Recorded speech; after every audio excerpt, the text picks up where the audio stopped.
So good afternoon, everyone. We want to thank you for joining this session. Thank you so much for coming. Our workshop today, we are going to be discussing issues concerning mental health. And in this session, there is a lot that you are going to be learning. This is our agenda. We shall have an opening prayer. May I ask now a volunteer who wants to lead us in a word of prayer? Raise up your hand and then you lead us. Anyone who wants to lead us in a word of prayer? Okay, yes. Danny, you can unmute. Let's have ourselves word of prayer. Almighty Father, we thank you for this wonderful day.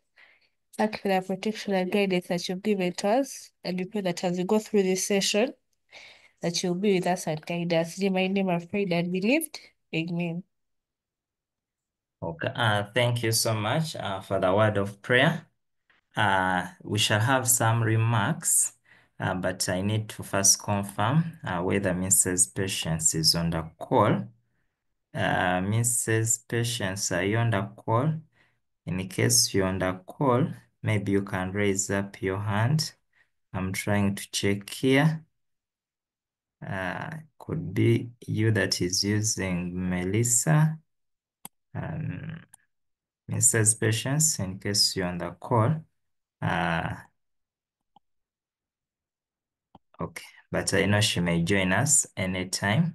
Yes, then after we shall dive into the presentation on social media and then technology, which is a silent killer of mental health well-being in children. There is a lot that is going on the different platforms. There is a lot that takes place when we have these gadgets, but many of us at times we may not know how they are really affecting our mental well-being.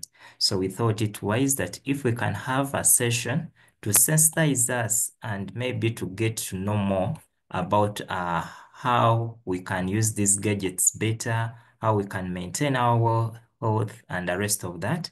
So that's why we called on for this session. It is more of a session for awareness, but I know many of you have questions concerning mental health. So we are blessed to have our specialist on a call, and then he will be taking us. So in case there is any question you may have and you feel it needs to be attended to, we shall have a session for question and answer where you will ask a question and then they will be able to respond to you. So, but also in case that in the course of the presentation, there are some questions you want answers to, you can have those questions put in the chat, then the facilitator will be able to respond to them.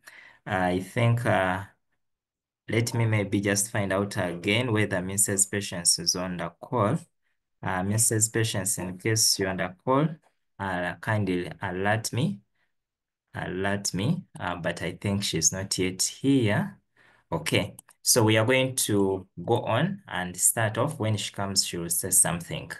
So when you look at my screen, I've been able to display some of the social media platforms that we have, and I'm sure many of us here are using many of those platforms. So today our discussion is going to rotate around that area, and today it's going to be an eye-opening session of the different things we need to know about these gadgets that we are using. So today we are blessed to have a specialist who is into child and adolescent mental health. This person we have is also a psychosocial support facilitator. The person we have is into psychological first aid.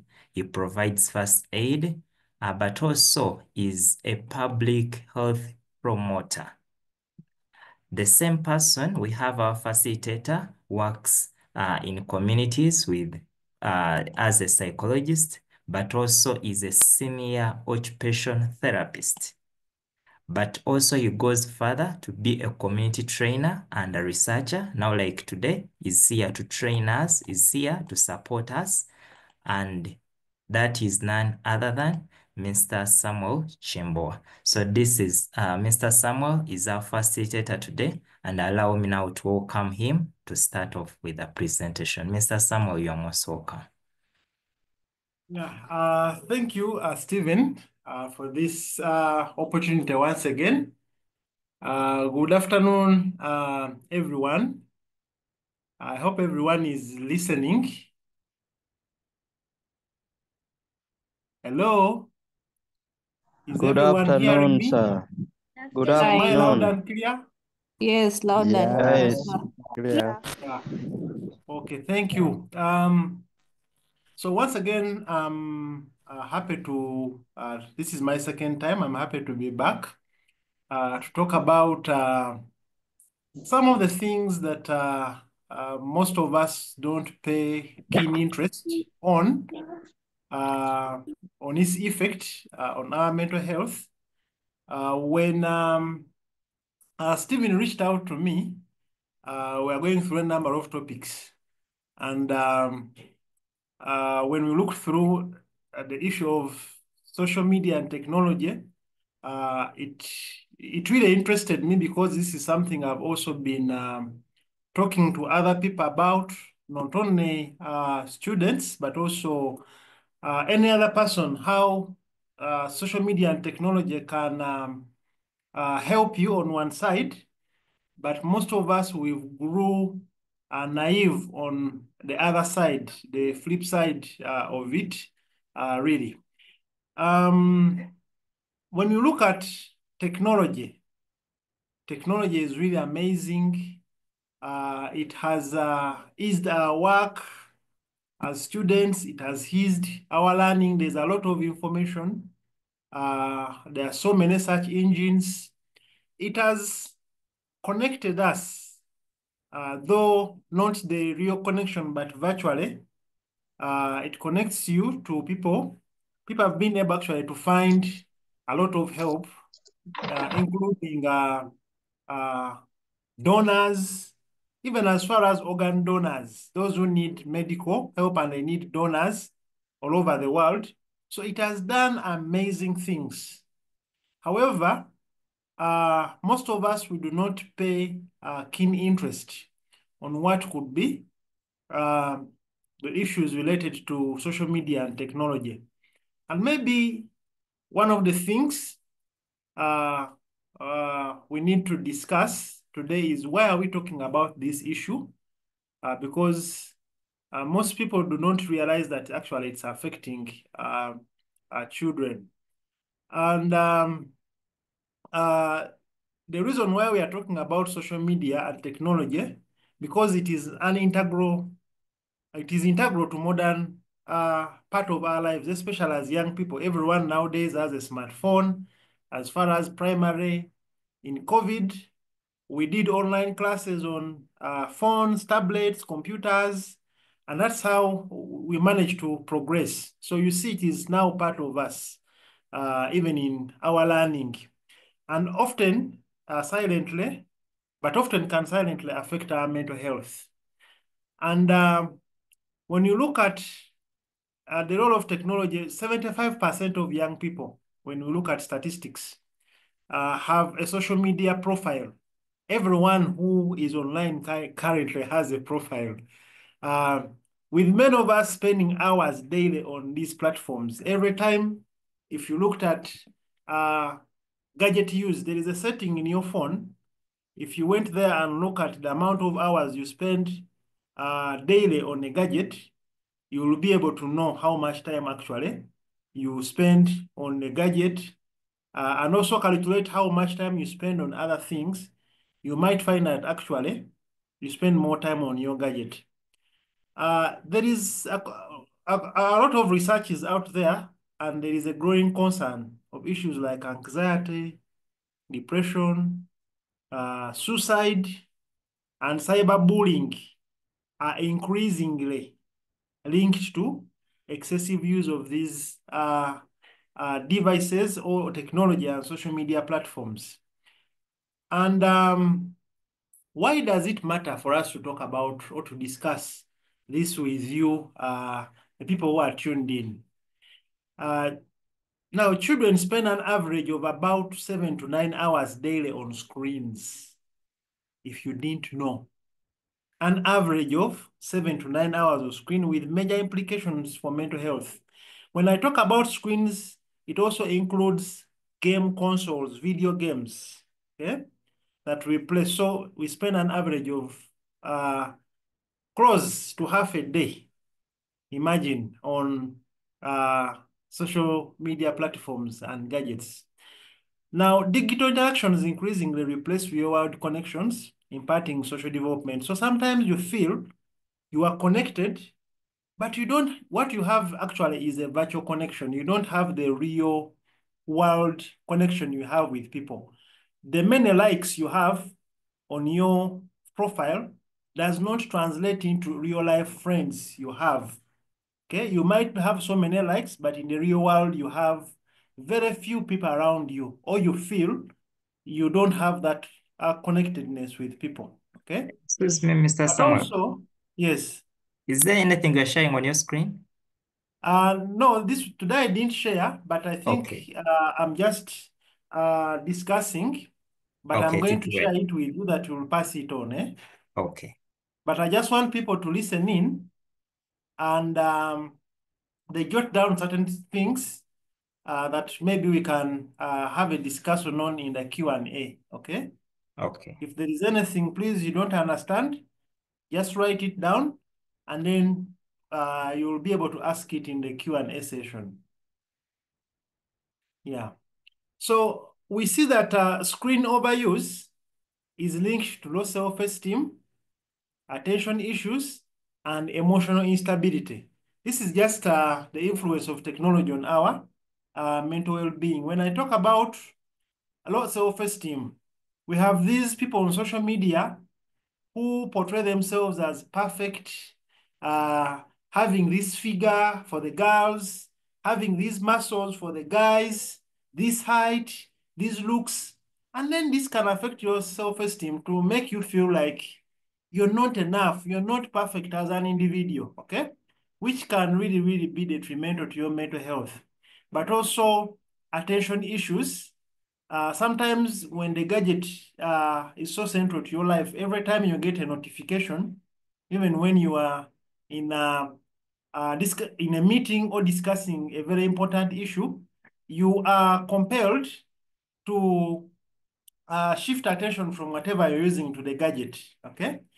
And emotional instability. Most of us, because we do not maybe sleep enough, have enough rest, and we are on social media, then it affects our emotional well-being.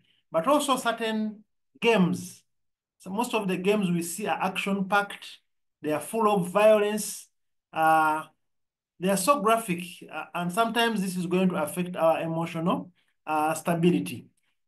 Then the other thing I need maybe to talk about is the issue of cyberbullying. Cyberbullying and its impact is that there is a growing threat to children's mental health. And what do we mean when we talk about cyberbullying? In cyberbullying, here the use of technology to harass, embarrass, or harm others online, okay? Of course, now people can not bully you physically, but they can go online and maybe get a certain photo of yours, change it, add other features. Now we have AI, artificial intelligence, and make you look like you are really in an embarrassing situation. And maybe it is shared on several platforms, and this is going to affect your maybe reputation, your credibility. Even when it's not true, people are going to think that actually you were maybe caught up in a certain situation or scenario. So some people might use that to embarrass others and bully them, and this may cause a number of mental health challenges. How common is it among teenagers or young people? Research has shown us that about 59% of young people report experiencing some form of cyberbullying with devastating mental health consequences. I've worked with a young person during COVID, they were studying online, and this person, I think, managed to infiltrate a certain WhatsApp group of the school. And then there is a way he lured these young girls to share certain information, certain private information. Then from there, he used this information and shared it all over other platforms, other members of the school. And one of the girls actually almost attempted suicide, but by the grace of God, she was saved. So these are some of the consequences of cyberbullying. And then it can also lead to long-term emotional damage, where the victims of cyberbullying always, of course, face depression, anxiety, and this can also affect learning in school. So the other thing is media impact. You know, these days we can access a lot of information using our different gadgets, phones, tablets, laptops, and many others. So usually when you look at the statistics on social media impact, there is a rise in anxiety and depression. And several studies have shown that teen depression rates have increased by 60%. Imagine, by 60% since 2007.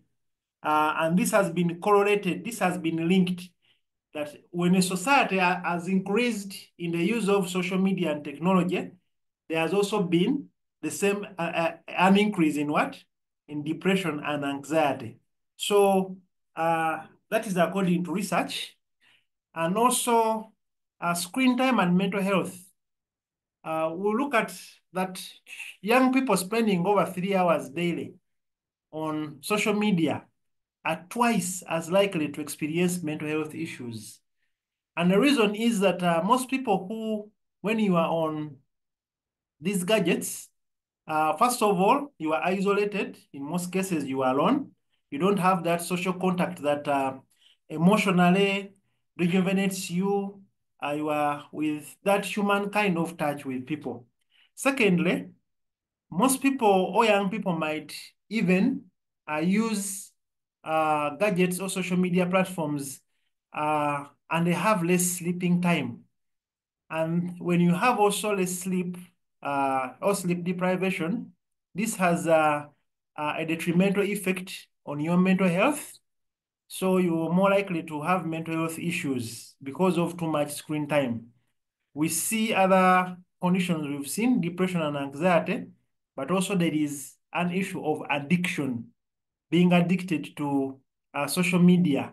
Most people, when they are away from their phones, they feel anxiety, okay? Or if they have lost a phone, they'll have an element of feeling down because they are addicted to social media. And by the way, all addictions we have, whether alcohol, drugs, phone use, any form of addiction, uses the same pathway in the brain of dopamine. Dopamine is a chemical in the brain that when you do something that gives you pleasure, the brain secretes that chemical. So every time you feel that feeling of goodness. So whenever you don't do anything that leads to release of that dopamine, you feel a little bit down, okay? And when you overly do these activities that cause a very big secretion of dopamine, you are more likely to have mental health issues. So, and hidden costs of screen time can also become actually a silent pandemic. 40% of adolescents report feeling overwhelmed by constant online comparison and pressure, which I said earlier on that as young people, usually we look for people we can identify with, a search for identity. We look for role models. We admire people. We want to be like so-and-so. You want to appear like a certain celebrity. You want to dress like them. But some of these things we see on social media are misleading. You see in the music, people are smoking weed, okay? It can also influence you to think that maybe weed or other substances are good, but this is usually sending out there a wrong message. So we are more likely to be faced with constant what? Comparisons and pressure. And usually that's why some people, when we put our photos in their profile, we do filters to make them more appeasing, okay? Because we are being faced with some of these constant pressures. And now the impact of on social skills. When we overuse social media, it can impact social skills from connection to isolation, which I talked about earlier. So when we are overusing technology and social media, we have decreased face-to-face interaction. And many young people can spend 20% less time engaging in the real world social activities compared to, if you look at a decade ago, getting a mobile phone was something very rare, unheard of. People who had phones were considered to be very, very rich. But now everyone can have a smartphone. Even down in the village, people are connected on WhatsApp. So most of us are now spending less time in the real world. Even in the holidays when we say, can we meet and have a pizza? As you sit around that big slice of pizza and each one is speaking a slice, each one is on their phone. People are not talking face to face, but everyone is busy on what? On their phone, okay? So you see that there is decreased face-to-face interaction. Of course, there are other detrimental things. These days when people are trying to reach out to one another, they always say, can you Google me? Can you Google Meet me? Can you, instead of coming here? They look at it as a saving of time, but it is usually going to decrease face-to-face interaction. Then the impact on empathy, overuse of screens diminishes the ability to read facial expressions and build emotional intelligence. So as you use the screens, you cannot read social cues, non-verbal behavior, okay? Because when you use screens, you are interfacing with the screens. You're not able to have this face-to-face interaction where you see, is the person afraid? Is he angry? Is he? So you cannot read social cues. So you start to have diminished social skills, or what we call social intelligence, okay? So which is really negative, okay? Then isolation and connection. Social media often leaves young people feeling lonelier despite constant online connections. Yes, you are online, but does not translate into having people around you. You are alone, but the social media makes you feel like you're connected, but you are not connected. It's like one person who is a middleman between you and the other, who is managing your connections. That's what social media does. You are alone and you have this individual in between you, like let's say a middleman who is helping you to link to the other person and makes you feel like you are isolated, you are actually connected, but just know you are alone, okay? Yes. Then the other thing I will talk about is the digital addiction and the new challenge of technology overuse. Now, in the digital addiction, we have what we call algorithm-driven habits.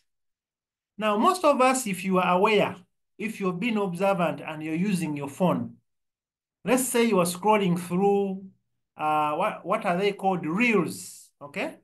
You will see that they bring you the same content all the time when you go there. Why is it? Is it by coincidence? It's not by coincidence. There are certain machine programs that have been designed to study your habits day in, day out.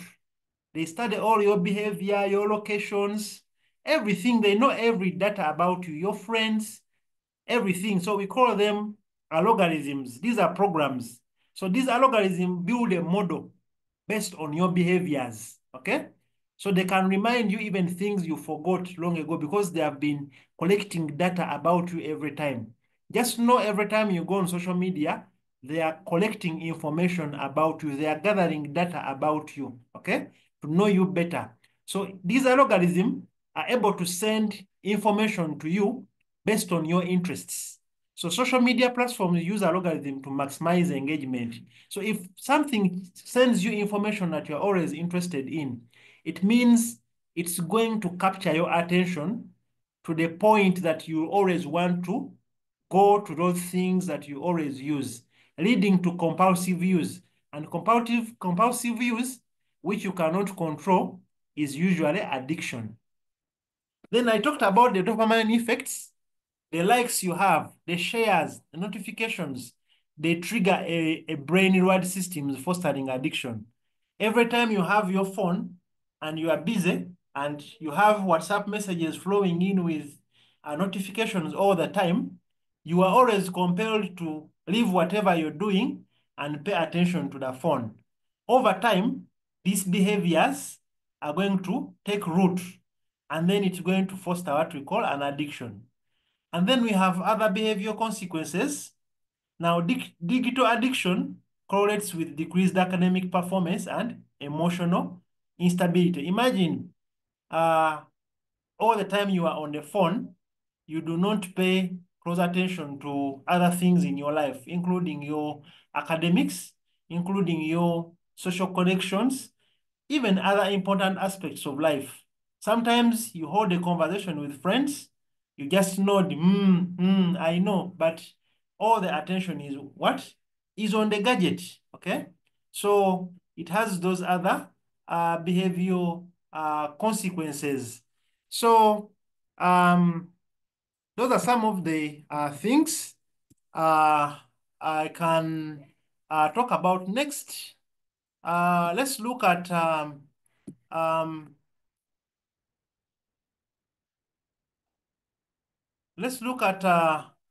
what is our role as maybe young people. But before I go on the roles, I know on this platform we also have adults sometimes and parents. Our parents are, this goes also to young people, our parents are not our enemies. At our stage, we need a lot of guidance. Sometimes we just use information without being guided. Not everything on social media platforms and gadgets is really helpful for you.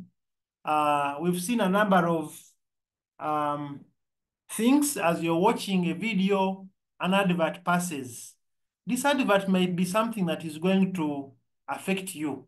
Many advertisers put their adverts on social media platforms as commercials because they want to sell their products.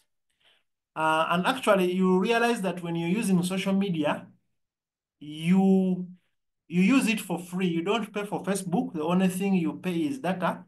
You don't pay for many other services. But sometimes they tell you Facebook is free, WhatsApp is free, but you're paying it in two ways. Apart from buying the data, if something is free, maybe that's what I should let people know. If you see that a product is free and you're using it online, then you are the product, okay? Why? They want your attention. And once they capture your attention and you get hooked in, then that's how they are going to start doing what? Influencing you to enter deeper and deeper into these technology and social media platforms. So just know you are the product. The other ones are just platforms in which to tap more consumers. So when you have more consumers who are the products, the more they are going to benefit by the number of people who are using these gadgets, okay? So as parents, what I was saying is what are the role of people like parents? One is set clear boundaries. It is okay if your parent says you should be off your gadget by this time, please, okay? It's not that they do not wish you well, but please, they're just concerned about your overuse of these gadgets, okay? Which they were aware that it's going to result into detrimental effects, okay? So sometimes we need to set clear boundaries. It's good to use these technologies, but please set a time limit on it.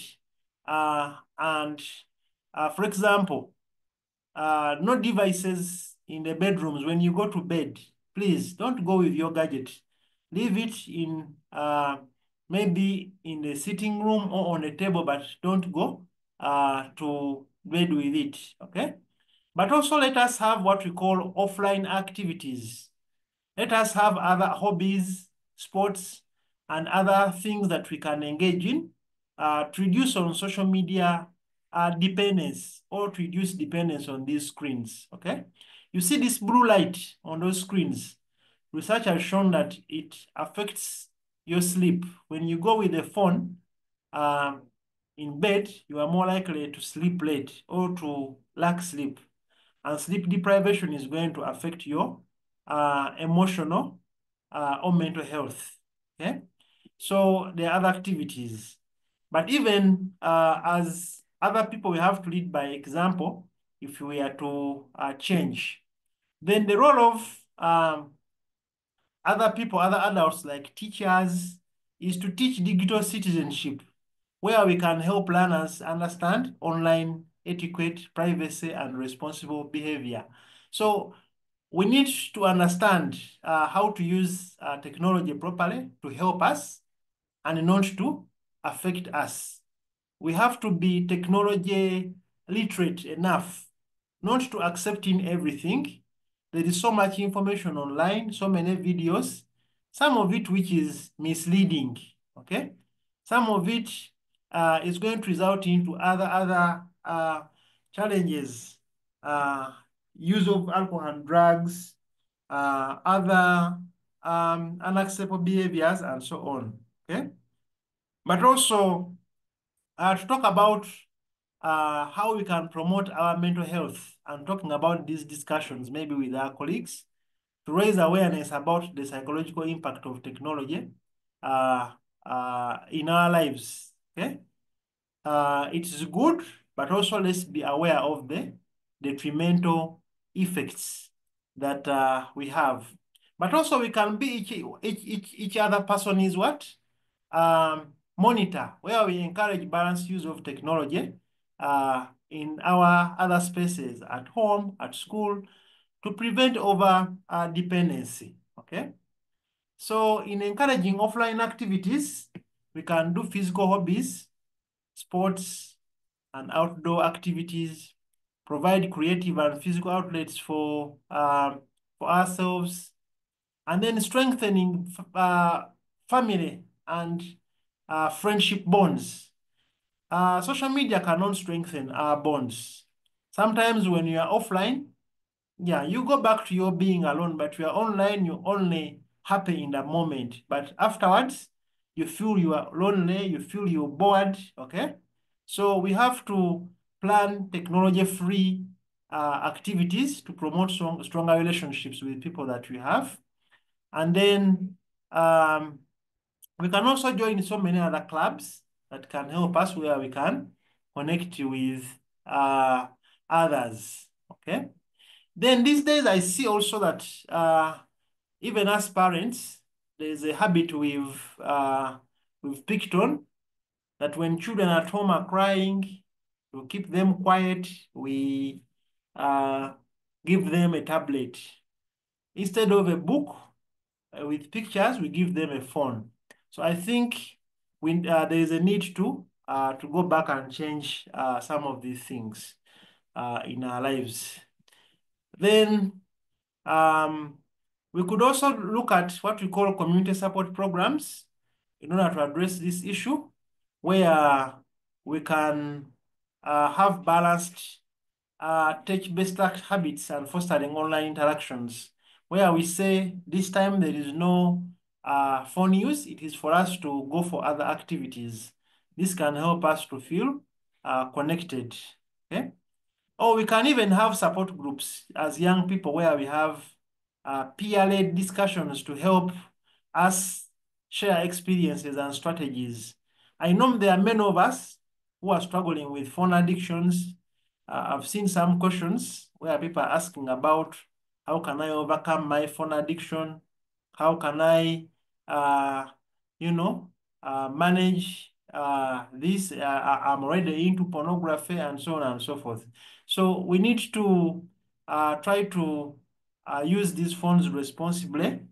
I'll tell you this. One time, the CEO, the Chief Executive Officer of Samsung, said that they don't allow their children to have mobile phones until they are about 13 or 15 years. Why? Because they know the effects of these gadgets. And even when they give them these gadgets, they regulate how to use these gadgets.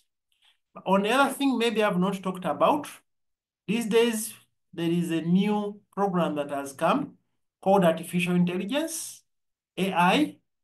It is a smart program for you to have and use, but also it has its disadvantages. They can give you a school assignment and you quickly finish it within seconds, okay?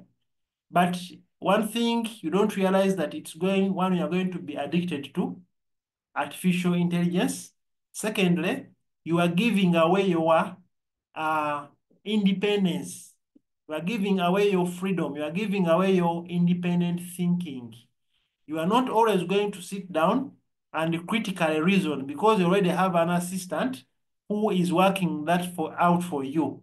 So it's going to promote a lot of laziness in us.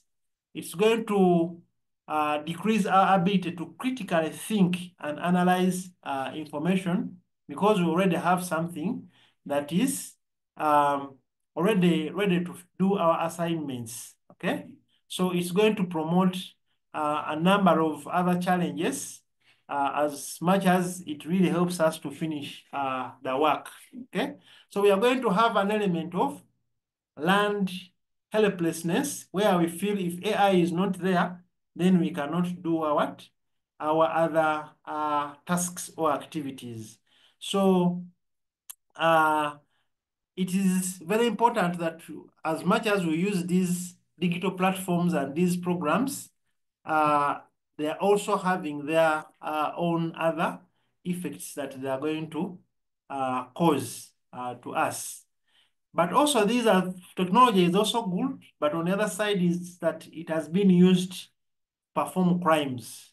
Okay, you've seen people hacking into systems, people committing other crimes, someone getting your information, a hacker, and use it against you, or even those who might want to harm you getting information from you online, and then they use it to do harm. Sometimes others can con money from you, which in English we call social engineering. Someone comes pretending to be an expert to help you, but in other words, they just want access to your information and then they use it against you. So let us be cautious on some of these and look out for these activities. And maybe the other thing is we need to maybe learn some courses online, like cybersecurity, where you can be able to spot certain information and know that, no, this information is not authentic.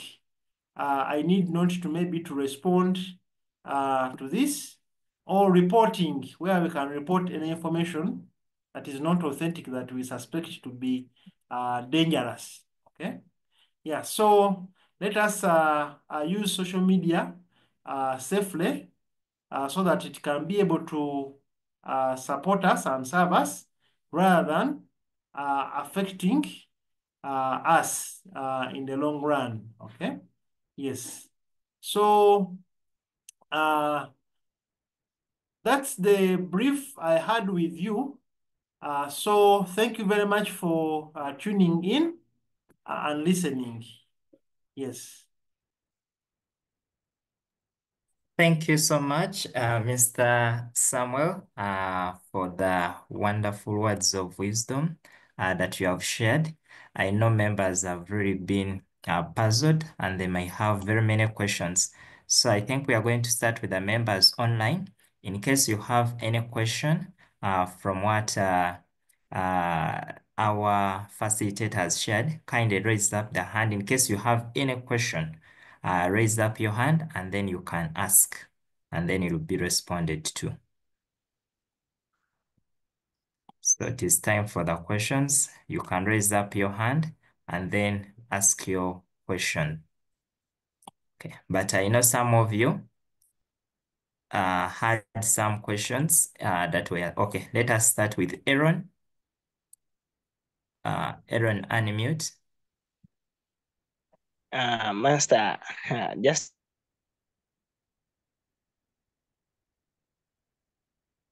Yes, Aaron, I go may be on. out of the lesson, but how is betting psychologically harmful? Okay. Yes, thank you, Aaron. Yeah, betting is very, by the way, addictive. It acts in the same way like I've talked about. Your brain wants to repeat things that reward it, okay? Where you have a feeling of pleasure. So with betting, they've usually told us that there is an element of winning, okay? When you place a bet, Yes, you win. Sometimes you win, but yes, usually the way they place these bets, they have a 95% chance of you losing. So which means you are more likely not to benefit most of the time, okay? But yes, psychologically, if you've ever won, you still have that feeling that I can win, I can win, I can win. There's a possibility of me winning. It's a game of chance, okay? There's what we yes, call the gambler's fallacy, okay? Where you are chasing a win, but you forget that every time that you lose, you have to pay. Every time you lose, you have to do what? You pay. to pay. So the element of winning or gaining money is what usually drives you to continue and continue until you become addicted to the what? To the betting. The, Many people have sold property, household property. Many people's businesses have gone down because they want quick money. They trick you to think that actually you can win all the time, okay? Through yes, a deceptive advertising. You see that, okay? So many people are yes, going to fall culprits to this. The betting is the name, is the business name, but the actual name is gambling. And you know what gambling does? yes, Yes. Have I answered you, Aaron? yes. Thank you, sir. Okay, thank you. Yes, Patricia. Okay. Is anxiety a mental illness? And also, like, what's the best? I don't know if there is any cure for addiction or what, but what's the best therapy you'd recommend? Because when I asked from someone, they're all like, you have to take that thing that that person is addicted to from them. But then from after taking that thing, I realized that the person ended up doing certain bad things. Like, let me say they want to harm themselves because of that one thing they lack that they got addicted to. So what's the best therapy for addiction? Okay. Thank you, Patricia. Now, anxiety is a mental health problem. But usually for us in practice, we call it a mental disorder. If any illness psychologically affects your day-to-day life, maybe socially, the way you interact with people, work or school, okay? And any other areas of your day-to-day functioning. If something is severe enough to affect your day-to-day functioning, then we classify it to be a disorder or a mental disorder, okay? But anxiety can be treated even without medicine. All you have to do is to find a way where you can reach out to a counselor or a psychologist who can help you overcome anxiety. Anxiety is majorly, the central word in anxiety is fear. It is fear always for something. We have general anxiety where you worry and fear about a number of things. And then we have other specific kind of anxieties. But the major theme around all anxieties is fear. Now, addiction is a habit, a habit-based condition because no one is born addicted. We just learn these things through repetition. The more you repeat something, and maybe it rewards you in one way or another, the more you'd want to do it again and again and again, okay? So usually, the way we treat addiction problems, the best way, I would say there are a number of other strategies, but we don't have the best, but it depends on the individual because people are different. We think differently, we behave differently. Our challenges with addiction are also different. So I would choose a method depending on how you present. But for most addictions, if let's say it has another coexisting mental health problem, it is also better to treat that mental health problem with the addiction as well. But the first thing is, if it is for technology, we have to talk to the person who is addicted to first build insight and realize that actually the behavior they are having, it is affecting them.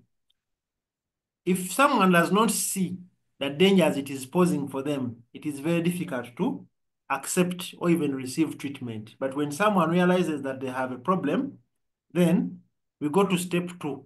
The step 2 is basically to motivate the person to think about what? Considering quitting the behaviors, okay? And once the person is motivated to quit, then we can go to other steps, like helping identify factors that maintain the behavior, and then coming in with other behavior principles, other behavioral treatments that can help them overcome the addiction, since addiction itself is a what? A behavior. For example, if the person realizes that they have an addiction to phones, maybe, and they are willing to change, maybe some of the things we can do is maybe keep the gadget with someone for a specific time so that they reduce the hours they are online there, okay? Or some people can even decide completely that they're going to first go off social media if they can handle that, and maybe participate in other kind of activities in the discussion I've just shared during my talk, okay? So it depends on the situation, but we can use psychological interventions, we can use, even when it's severe, sometimes we can even admit someone in a rehab where they have depression, severe depression, or where they have other severe psychological problems. Yeah, thank you. Okay. Thank you so much. Yes, Mulungi Robert, kindly unmute. Yes, good evening, good afternoon, everyone. Sorry for saying good evening, good evening. Yeah, for me, I'm from Fort Portal. My problem is I'm too addicted to games like Dream League Soccer, and I have a lot to do. Like the work I have, like currently I do biology, agric, and job is my combination, but I get free time, but reading is still a problem because like the phone, I have data, but that I have now reading, getting time to read. I'm too addicted to games, like even the phone, like music, movies. So how can I solve that?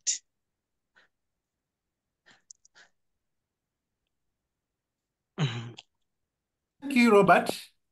Now, the first thing is, the positive thing is you recognize that it is a problem, okay? Because if you don't recognize that it is a problem, it is difficult to get help, okay? Now, we need to look at the triggers. You've talked games. Games are very addictive because they also tap into the reward system of your brain, which I've talked about, the dopamine, okay? So usually the brain is going to want to repeat those activities that give it a feeling of reward, pleasure, okay? That's why the addiction now begins to take a toll on you, because now you sort of make other activities, reading and other activities secondary in your life. And that's how your academic performance is going to go down. So after realizing this, if you cannot restrain yourself, you can have another person as an accountability partner to help you. Maybe by saying, have my phone, control it, or talk to someone to help you, like a counselor, where they can help you to have behavior changes. Or you say, I'm going now to hand over my phone to someone where I can only pick it between specific periods and use it for what it is intended to do. Or if not, I completely first give myself a break away from the phones, but then I need to substitute in other activities which are important. And when you substitute in these other activities, they begin to outcompete. The brain learns a new way. They are going to outcompete these other old kind of activities. Instead of being on games, you now substitute it with being with friends. Okay, you go out, go play some sports, go swimming, any other activity. The brain will also be rewarded, but in a more helpful way rather than staying on the video games. Okay, so you can have a counselor to talk to or an accountability partner. Or if you can control yourself, take away the phone and only use it when it is necessary, okay? Yes, that's how I can answer you. But if you feel those cannot help, please, we might look at other behavior interventions or an advanced form of counseling to assist you. Yeah, thank you. Okay, thank you, sir. Yes. Okay. Yes, Patricia. Thank you, sir. So my question is still on anxiety. So I'm a person like when after reading, or let me say the examination is near, then you've read, you've understood each and everything, it has really sunk into your head. Then you enter the paper and then let me take for example math.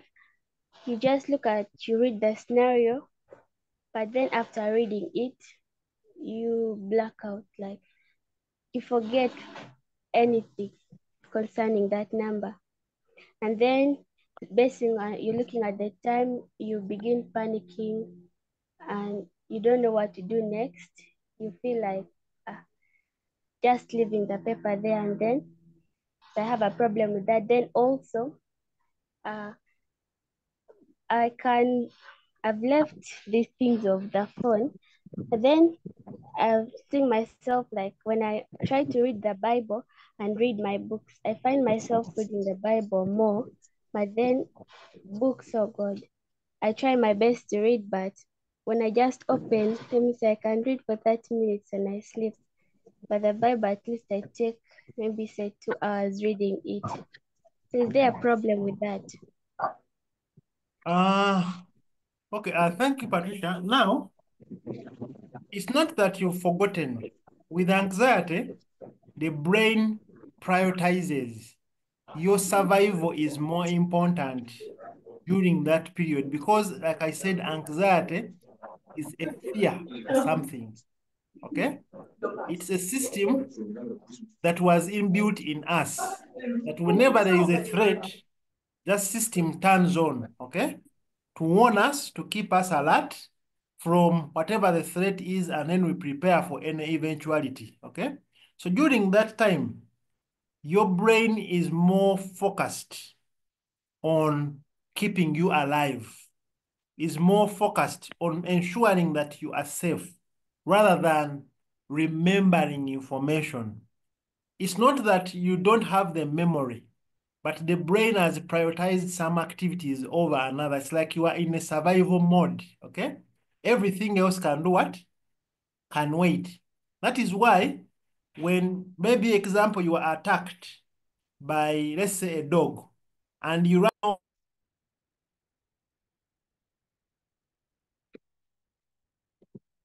don't feel pain immediately. It's because the brain has focused on your survival rather than what? The pain, okay? So it's when you are more calm that the brain now considers other aspects. Oh, we need to remember this. Oh, we had a test. Hey, how come I failed this, yet I had read it? How come that I'm remembering it? Yet when I reached the paper, I couldn't what? I couldn't remember. And the other thing is about perception. Most of us see exams as a what? As a threat, as something, fear. We approach exams with a lot of fear. So once the brain is conditioned to see exams as fear, you are going to seem not to remember things. But actually the memory is there, okay? The way they set exams, the examiners know that there are keywords, for example, in a sentence or in a paragraph, that is going to trigger your memory. But when you have also anxiety, you are not focusing, you are not paying close attention, you are not concentrating. So that's why sometimes you feel like you're not doing what? Retrieving the things that you read when you're revising, okay? But also you see, while you read the Bible,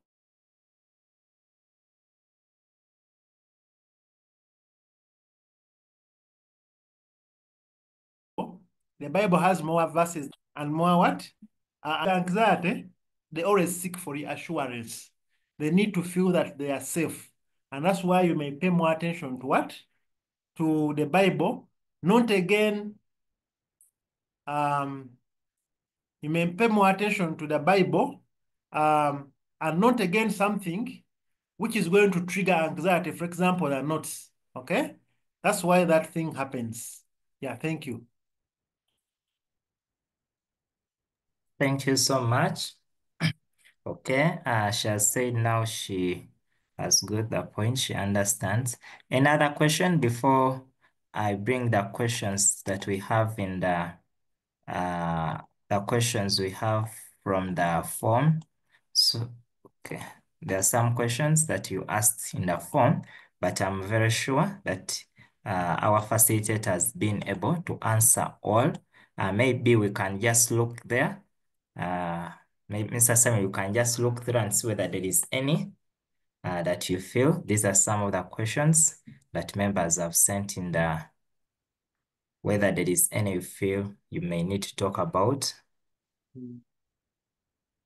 Yes, there are those that how do you stop watching pornography? Of course, the first thing is always not to limit. I mean, the first thing is to limit your access to pornography, not to visit sites that have pornography, not entertaining any information related to pornography. They are what we call triggers. A trigger can be a situation, a person, it can be a place, okay? Anything that quickly reminds you about the pornography, you make sure you get rid of it, okay? Or you stay as far away from it as possible, okay? But also the other thing is to understand the effects of pornography on your health. Most of us, we do not know how these things affect our health, how these things rewire our brain, okay? There are documentaries out there, I think I might get with Mr. Steven, basically to look at how these documentaries, how they talk about the effects of this, and I don't know whether I might have time to show you. For example, for social media use, there is a documentary called The Social Dilemma. It can help you to realize really how this technology can be really, really detrimental for you, okay? But the first thing on how to stop watching pornography is remove everything that reminds you from watching pornography. The other thing is you could limit phone use or limit your online use whenever possible. The third one is have an accountability partner. An accountability partner is someone who can help you to check yourself. For example, we are going to discuss something online, and when this person is around me, I will feel shy to check on what? Pornography, okay? So in the end, I end up not checking on it, all right? Yes, so you can have an accountability partner. But if you feel it's still not able to help you, please see a counselor or a psychologist who can really support you to go through this. Okay. Then my 16-year-old son is always in deep thought and sometimes isolate himself. Of course, these are behaviors that might relate to so many issues. It could be anxiety, it could be depression. In depression, people self-isolate, and even stressors. Whatever stresses someone can help them, can keep them isolated as they think about their next step. So the thing is to assess someone, get to know their experience, what they go through, and that can let us know what condition is it? Do they have depression? Do they have anxiety? Do they have addiction? Are they even thinking about self-harm and suicide? Are they being bullied and they have a low self-esteem and they don't know how to deal with the people who are bullying them? So there are so many things that we might need to understand, but we need to assess first, okay? Yes. Why do, if you spend 4 hours, I experience so much headache? I don't know how this is. Okay, maybe if you overspend a lot of time on social media, it strains your eyes. That blue light has an effect on your brain. Already, there's so many studies have studied that it even suppresses your sleep hormone called melatonin. So if you spend a lot of time looking at the screen, it will strain your eyes. For us who did public health, there is a subject we call occupational health and safety. When you look at your screen, you get moments where you look aside a bit. Don't fix your eyes. Let your eyes not be glued on the screen. Otherwise, these blue screens are going to affect your eyes over time.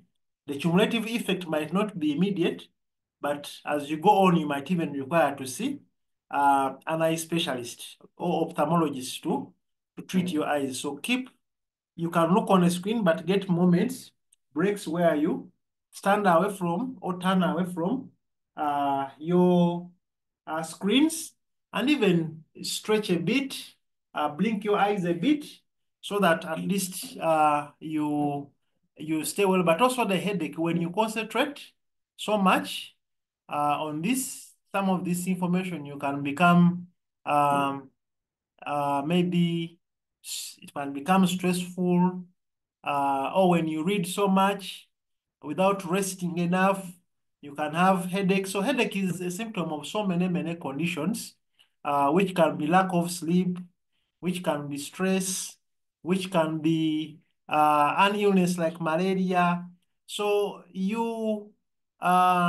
we need to assess still to find out what could be the cause. But as far as social media is concerned, when you spend so much time glued on the screens and you don't have enough sleep, then you are more likely to experience headache, okay?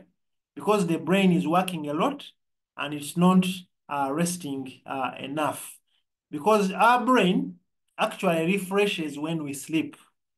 Our brain is serviced when we sleep, okay? So in order to refresh your brain, you have to sleep. In order to have good memory, you have to sleep, because when you sleep, there is a stage in your sleep which we call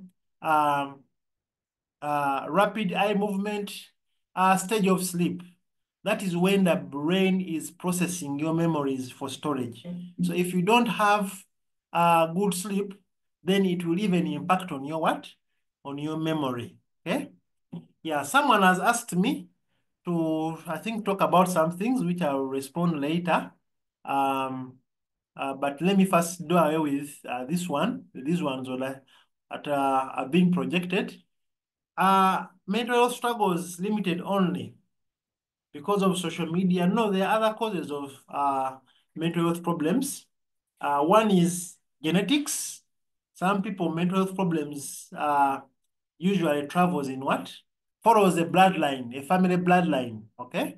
Some of us are already at risk, but the good thing is that we do not experience enough stress to trigger the onset of a mental health problem. You might have a gene for mental illness, but that gene in you, it is what? It is dormant, okay? And what wakes up the mental illness is when we have severe stress. That's when that gene is reactivated and the mental illness does what? Resurfaces. We've talked about stress. Any stressor that is very big enough can cause mental illness. The use of alcohol and drugs can also affect our brain. There are illnesses like malaria, any infection that is severe enough that can go to the brain. It can cause mental illness. Then we have accidents. Some of us who ride on borders, please be careful. You can have a head injury that can result into a mental health problem. So if a border is riding you, please always tell them to ride you well and slowly. If they can, you buy your personal helmet, okay? Because you need to protect your brain, okay? So there are those accidents that can happen. Then even nutrition, if you have poor diet, but also lack sleep, lifestyle changes. Sometimes if you don't have a good lifestyle, it can affect your mental health, okay? Then people who have gone through suffering, a lot of suffering, war, famine, they have lost loved ones. Those can also break down and they have mental health problems. Poverty is these days in one of the factors that can cause mental health problems, because when you are poor, you cannot access or afford most of the basics of life, okay? So, and you know poverty, it is very stressing as well. So you are more also at risk of suffering a mental health problem. So basically, those are some of the other factors apart from social media. But there is no one single factor that causes mental health problems. There has to be a combination of what? Of factors that can lead to someone breaking down and having even severe academic pressure. You are overreading, you don't sleep at school, your friends are sleeping, or you want to do transnight several days. That will put you at risk, okay? Have a time where you rest. Yes, we want to perform well, but please be mindful about your what? Your own health as well, okay? Because health is the foundation of what? Of everything that we want to achieve in life, all right? So the other thing is, how best can you fight the negative impacts arising from technology on one's mental health? I think one is using these technologies responsibly, okay? Let us have a limit where you say, I need to sleep early, I need to go offline, okay? I need to, let's say, have a break from mental health and engage with, from gadgets and engage with people, okay? And so on and so forth. So you can have a different lifestyle. Let me not use only the phone for entertainment. Let me go and play some football, netball. Let me go and watch people in a stadium playing. Let me also go and play myself and be an active participant. Let me join any social group like Rotary or any other group within the society that does maybe volunteer work. Those are other things that can keep us happy rather than always being on technology all the time, okay? Yes, then number 6 is what happens when you spend a lot of time on phone? I think we've tried to answer that. How do you stop social media addiction? I think this one we've discussed it a lot, how we can stop addiction. But if you feel what I've talked about has failed, please, you can reach out for professional help and support, a counselor or psychologist. How can you improve our mental health as youth? Yeah, one of it is lifestyle change, okay? Exercise is one of them. Having good sleep is one of them. The other one is having friends, a good social network or good support network is one of them, okay? Eating well, by the way, your brain needs proper diet. You need to eat well. I know young people these days, we are obsessed with fast food. Fast food is sweet, but when you look at the value might be almost zero. It is sweet on the tongue, but it is also the cause of other problems. These days, we are seeing an increase in even other diseases that we knew that were for old people, diabetes, cancer, pressure. It is even attacking us as young people because of poor diet, okay? So there are so many things. Others might be changing the way we think or our mindset and so on and so forth, okay? Then limiting stress can also help you to improve your mental health, managing your stress well, which is also good. Now, why do I experience hardships, e.g. losing someone, and I remain strong externally and publicly, not hurt, but I feel deep hurt inside? Now, I think this relates to grief. When you lose a loved one, most people will say someone has to cry. If they don't cry, then they have not felt the pain. But I think we all grieve differently, okay? When you lose a loved one, you go through grief, that sense of loss and this belief that actually someone has gone out of your life. You feel hurt, okay? But it's a reaction to a loss. But if normally after some time we expect that grief to go away, but if it still persists, then you might need to see a counselor to help you go through those stages of grief properly so that you can recover from that from that loss. Number 3, what are the effects of long-term use of social media? I think we've talked about them exhaustively. What is the actual meaning of mental health? The actual meaning of mental health. Now, mental health is your ability, if I'm going to explain it in four aspects. The aspects we look at how to define mental health. Mental health, first of all, is a state of how you are, okay? It is a state in which can you cope up with stressors of life? Are you able to know your strength, your abilities, what you're good at, okay? Then are you productive and fruitful? Being productive means, are you able to study? Are you working, okay? And are you able to contribute to your community? So that's what we look at mental health. Mental health is not mental illness. Mental illness is different. Mental health is a state, okay? All of us here who are listening to me, including me, we have a certain level of mental health, but not mental what? Mental illness, okay? Either your mental health might be good or your mental health might be poor, okay? Having poor mental health does not automatically mean that you have mental illness. For example, I might have a lot of stress, but I don't have mental illness, but I have poor mental health, okay? So sometimes when we have had poor mental health for a very long period of time, we can be at risk of getting mental illness. I hope now you understand the actual meaning of what? Mental health. It is the health of your mind. It is a state, okay, of how your mind is, okay? Yes. Number 5, I wanted to know how our students can take advantage of social media and technology because I feel it has come to stay. You know, at school, we discourage phones because we fear its misuse by students.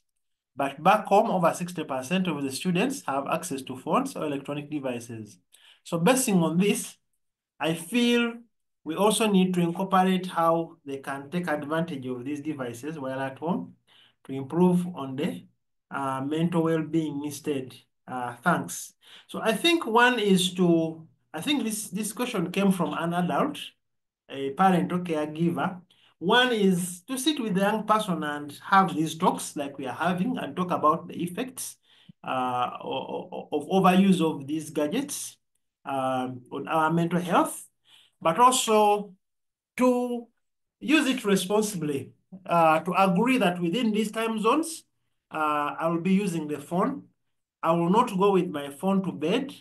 I will not maybe overstay on a social media platform and not engage in other activities. I should give the phone its time, but then I also need to incorporate in other activities and don't be on social media, okay? All the time, okay? Yeah, like in the beginning, I said technology and social media are helpful. They have done so much for us as a society, especially in the modern era, but we have grown naive on the negative effects. So let us educate ourselves and be aware. Let us teach our children on the effects of overuse of this, social media sites and examples. And also let us be mindful of not getting manipulated by certain standards. They will deceive you. If you don't have a good six-pack, then you are not a man. If you're not light-skinned, you are not good enough to be described as beautiful. If you are not slender. So these comparisons which are propagated on this media, okay, they give us what we call fake popularity, okay, which that is not really helpful. The thing is, accept the way God made you in your beautiful image. You are enough, okay? People will love you the way you are, okay? But most of us, we think by changing my skin color, by wearing a certain dress. Some of these dresses, we don't know actually the meaning. We see people wear dresses, for example, but we don't know the meaning of the logos on some of these dresses, okay? Take time to find out the dress you're wearing or what you're engaging into. What does it mean? Okay? It might be propagated as something very trendy, but most of us we do not know that some of these things, if you only knew what certain symbols meant, if you only knew what certain clothing mean, then you wouldn't even dare think about wearing them again. Okay? So please don't be swayed by some of these things. Because sometimes they lead us astray. And some of these things are only for movie purposes. Some of these people, for example, they advertise a product, but they never use it. It's because they are being hired to convince you that this product is safe. But themselves, they do not use that product at all, okay? We call it psychology of marketing, okay? The other things I won't talk about here, but television can also be used as a mind control program and social media. It can be used to spread rumors, to spread fear and panic, okay? To mislead with false information. So all these could be the effects that society might not see in the immediate, but in the long run, they are going to have this. There are these Apple Vision goggles they have brought. Imagine putting on those goggle visions and then you see virtual reality, then which means it's going to make you forget about the life around you, okay? So please, let us use these gadgets responsibly. Let us read. Some of these gadgets have what they call end user policy, but I don't know whether some of us take time to read these end user policies, okay? So it's important. Your health is more important. Let us also protect ourselves. How can the brain be damaged as a result of prolonged being on social media, and how can it be controlled or prevented? I think I talked about this earlier, that technology can rewire your brain. First of all, the things you see on social media, they have an effect on dopamine. Dopamine is a chemical, but there are other chemicals in the brain that when you prolonged use of social media can affect. I've talked about melatonin. If melatonin is not secreted, you will not sleep, okay? If too much dopamine is excreted in your brain, it's going to result into an addiction, which you cannot control. And then even other hormones, it can lead to conditions like low serotonin in your brain, which can lead to addiction, too much adrenaline in your blood, which can also cause some anxiety, okay? So in that way, your brain connections change. If you don't sleep, your brain cells get damaged, and your brain even can start to shrink. Studies have shown that when you have an addiction, it can lead to the shrinking of your brain, okay? Because addiction damages the brain, okay? So I've talked about prevention. I won't go mention that further. So those are some of the things that we can do to protect our brain, and also having sleep, okay? Please, I urge you not to go with your phones in a bedroom to sleep with them.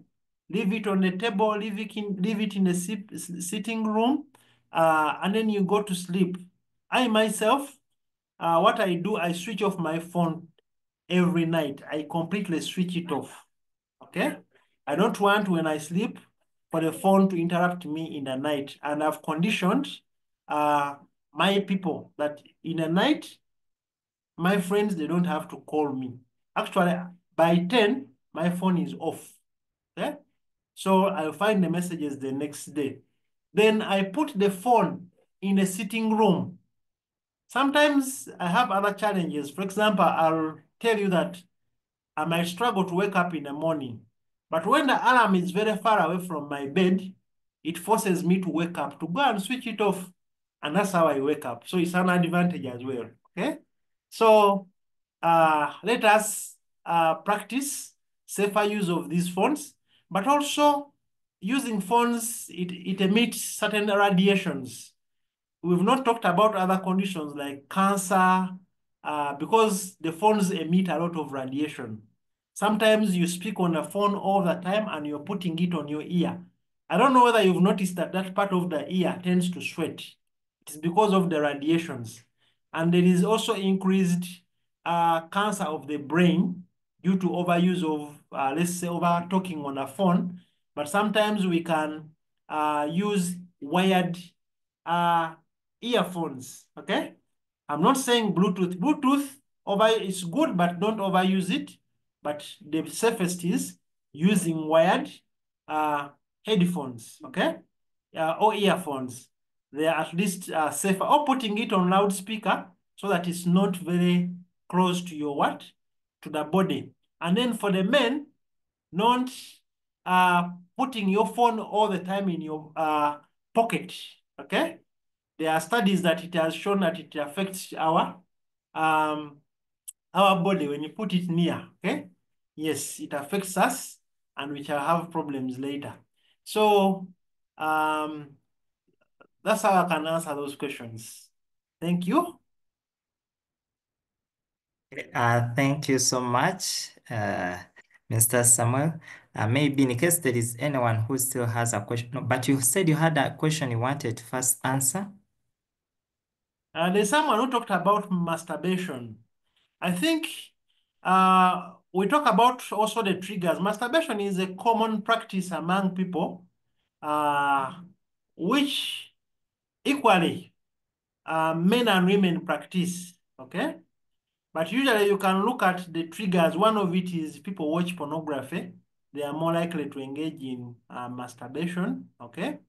But it also has also the same effects, almost like masturbation can be addictive to someone who practices it, and it can have so many other consequences, which maybe can be detrimental to your mental health. It can also affect your self-esteem. It can even affect you physically. You're going to get other physical problems like exhaustion. You are going to get other deformities because of engaging in it. You are not going to we are going to consider social ways of uh, uh, building healthy relationship with others because of masturbation. So there are so many effects that it also has that people should be aware of and stay away from it, okay? Yes, but the triggers is usually, mostly I've seen is pornography, okay? So most people who watch pornography are more likely also to get addicted to addiction. So you see you have double what? Addictions, pornography, and then masturbation. So please try to desist yourself from such behaviors. Yeah, thank you. Yeah, thank you so much. Someone had a question on snoring, whether it has any connection.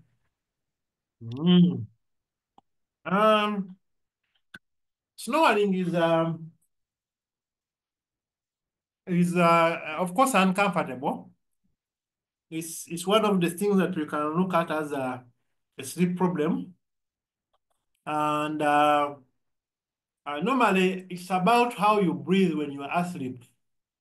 It might be that you have a lot of the way your system connects from the nostrils down to your epiglottis or the breathing tubes. There's a lot of flesh or fat that is covering. And when you breathe, it causes a certain kind of what? Vibration, okay? And that can lead, that vibration is what becomes a snore. And it could be an infection, okay? Like respiratory infections that limit your ability to breathe. So as you breathe, when you are asleep, then it causes that vibration, which we call the snoring, which is uncomfortable. It might be also your sleeping position, that when you sleep in a certain way that can lead one to snore. What else? Certain foods that we eat late. It is always good to eat early, but some of us, we eat foods late that causes a lot of building of mucus in our lungs. And then when we sleep, it's going to do what? To cause a snore.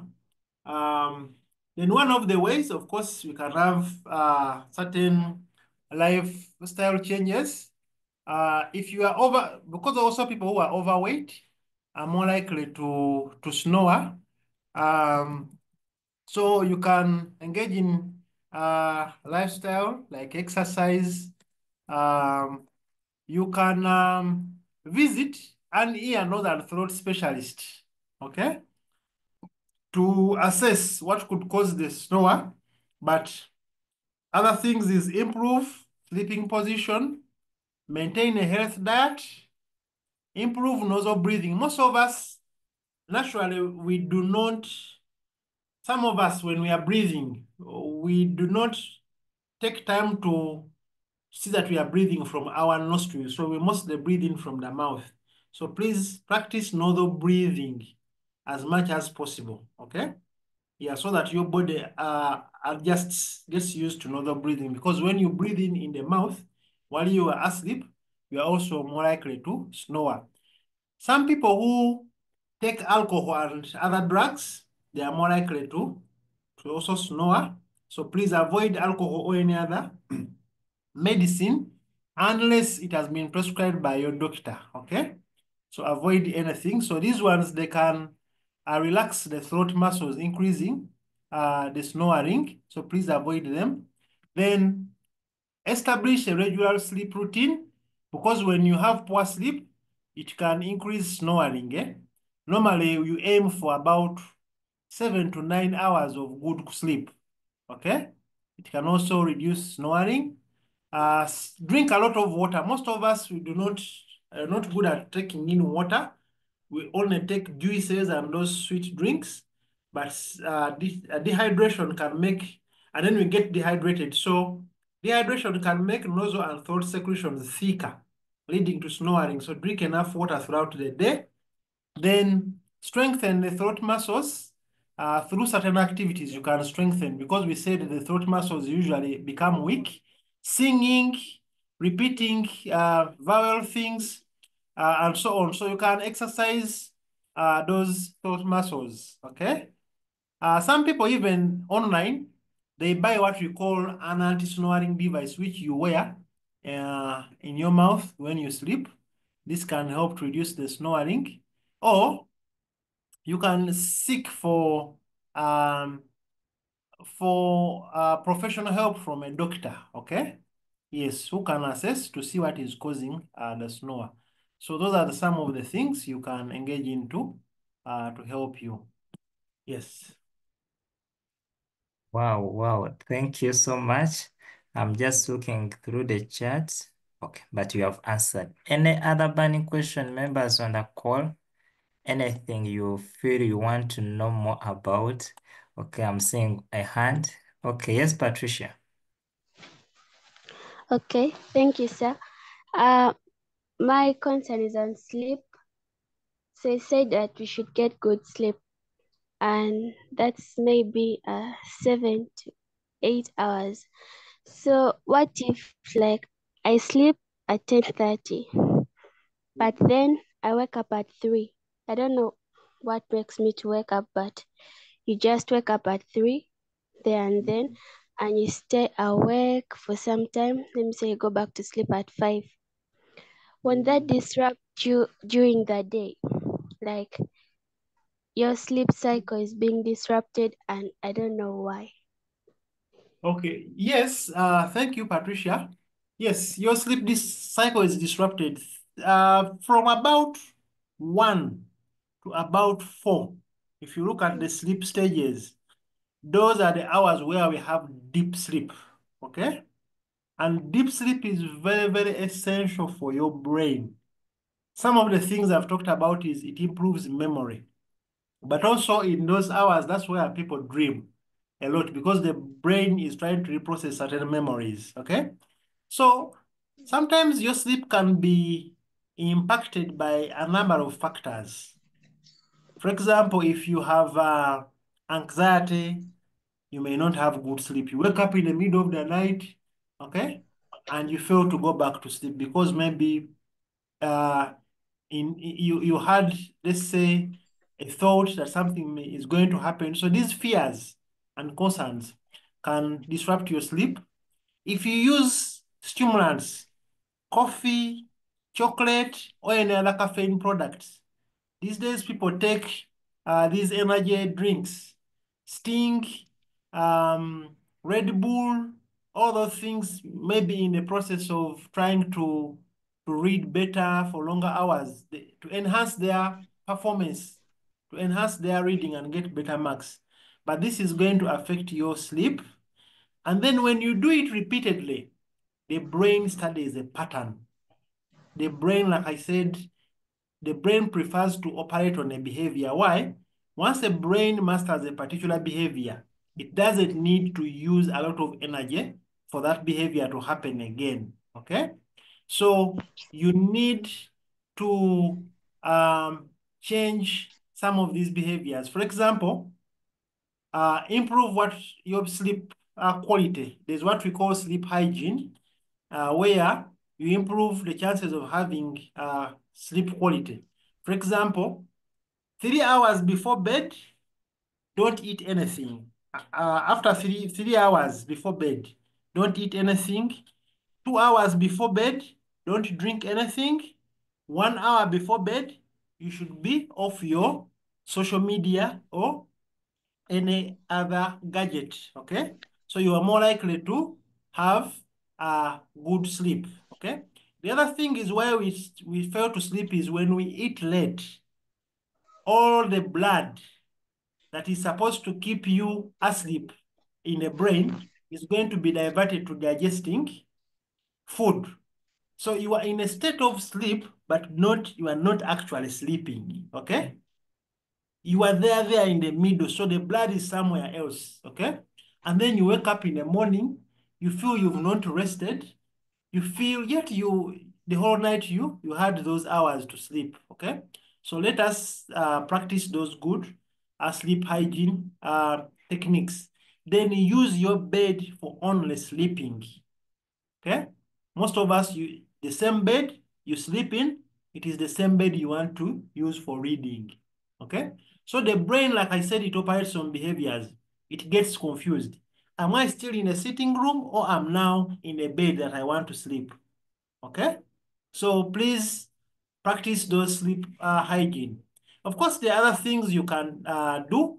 Exercise. Exercise has shown to improve sleep quality, okay?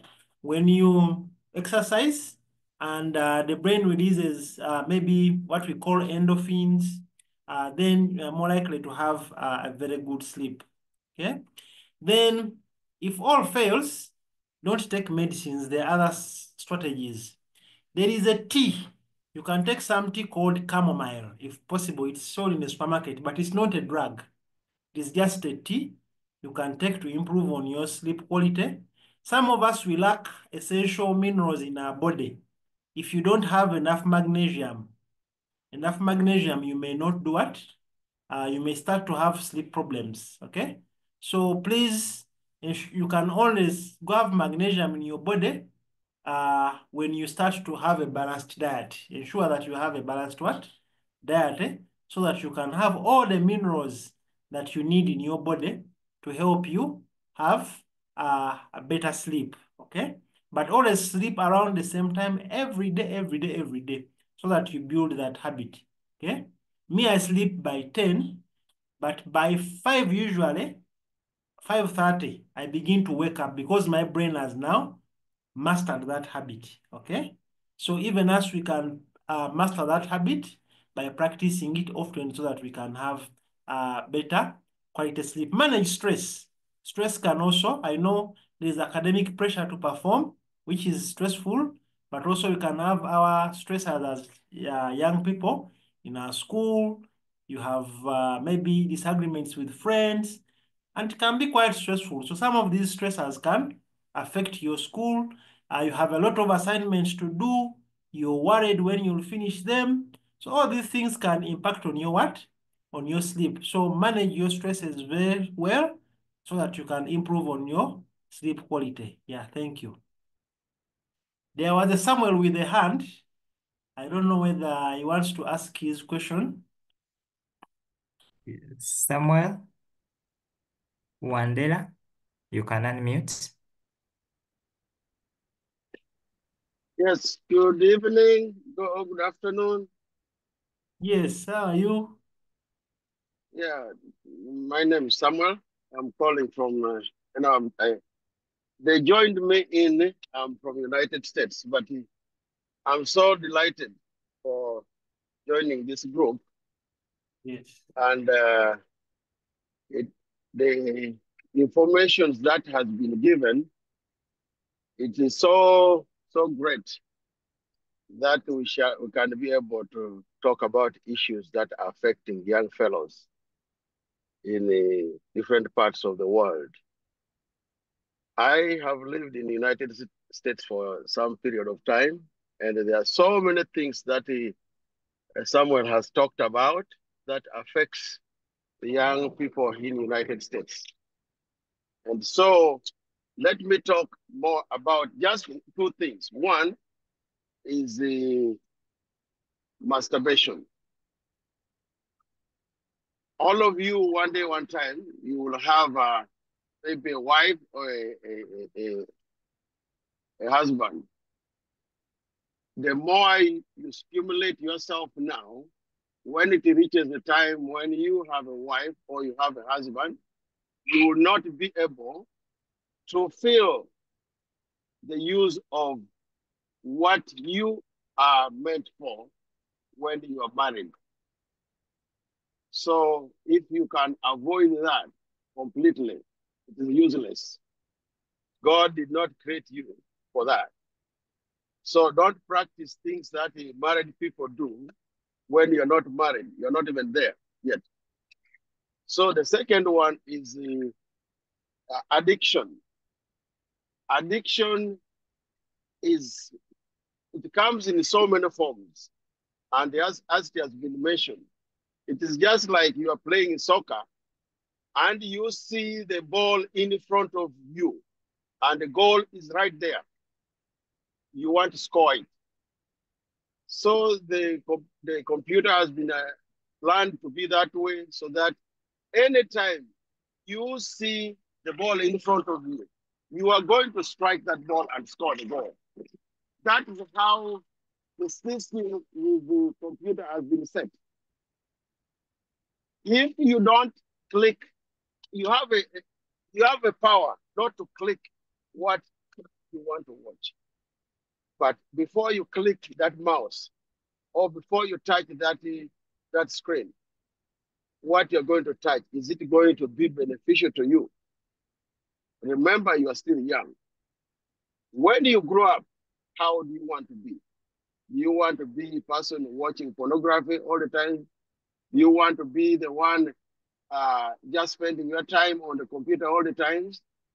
Mental illness in young children or in students in America is skyrocketing.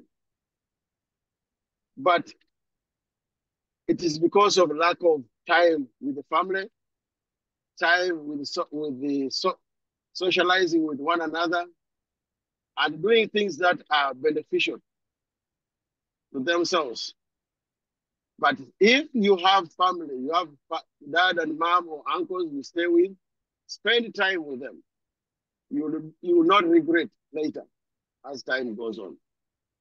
So I thank you so much, Samuel, for the information that you have shared. Also, keep yourself accountable for every action that you're taking. Know that there is a pay, but there is a pay somewhere you're going to reap. There is a pay somewhere. Either can be negative or positive. So thank you so much. Thank you. It's been great. Yes, you're welcome.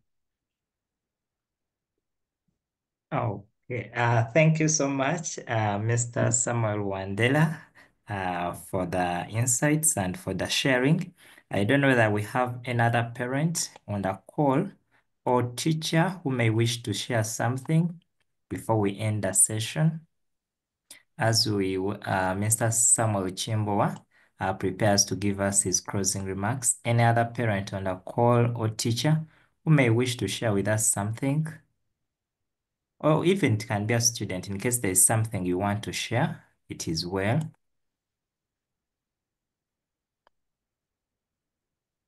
Oh, okay, I think it is well. Okay, Mr. Samuel Chimbwa, maybe you can give us the closing remarks before we break off. Yes, thank you. My closing remarks is technology is really good for us. It has come to stay, okay?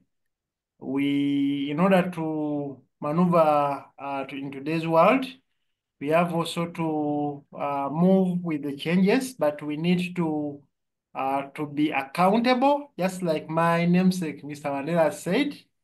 We need to always look at the other side of it. Everything is not 100% good. It will always have the flip side coin of it. And we need to know also the flip side of it, so that as we use whatever we use them responsibly, well knowing what the effects might be. We need to, now that we are in these holidays, please use your phones responsibly. Please have adequate sleep. You are still young. There are so many people nowadays breaking down from mental health problems, not only in the US, but globally. There are so many addictions start coming in from not only drugs, but technology.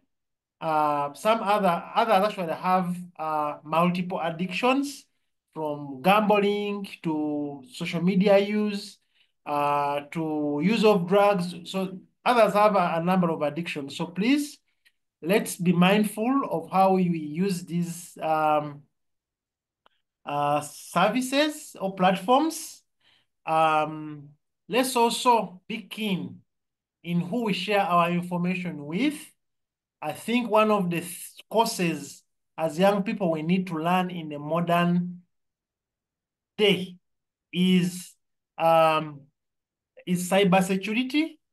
you need to protect yourself against hackers, against manipulators online, protect your data. I know some of us, we want to, whenever we want to update our statuses, but some of the information that you might share out there might be used by others to harm you. So be very, very careful with what you share online, okay? So, but also engage in other activities, have fun, go swim, visit friends, play basketball, so many things that you can do, please, okay? So I urge all people listening in to use our phones responsibly. I myself have turned off all notifications apart from the calls and text messages, all other notifications, which means the gadget is not controlling me. I'm the one controlling it, okay? So please make sure that you do protect yourselves. Yeah, thank you. Thank you very much, Mr. Samuel. We want to thank you so much for this wonderful session. We want to thank you so much for all the time you have put in to prepare for us this session, for answering all the questions that we had. We do appreciate. Thank you so much for everything. We are really very grateful for the service you have been able to offer. Thank you so much. I also want to thank all the children, the parents, and the teachers that have been able to join this session. Thank you so much. I'm also happy to hear from Mr. Samuel Wandera from USA. Little did we know that we have people that are connecting from far. But thank you so much also for joining us. Thank you so much, everyone. Now our take is that please let us help out our friends. You have got a rich message from Mr. Samuel. So let us now spread what you have learned from here. Let us also share with our friends we have in the different WhatsApp groups because out there people are really struggling, like Mr. Samuel has told us. So please let us share, let's sensitize them, let us make them aware of what is really taking place such that we can have everything go on smoothly. Tomorrow we shall have another session. But tomorrow our session will be on financial literacy and it will be at the same time at 2 to 4 p.m. But I want to thank you so much, everyone. Thank you so much, Mr. Samuel, once again, and all those that have joined in. Thank you so much. We shall be sharing this recording such that you can keep on revisiting it, even sharing with your friends, such that they can be able to listen in and learn from what has been shared. We want to thank you so much and we want to wish you a good evening. Thank you and have a good evening, everyone. Bye, everyone. Bye. Bye. Bye. Bye. Bye, everyone. Bye. Bye. Bye, everyone.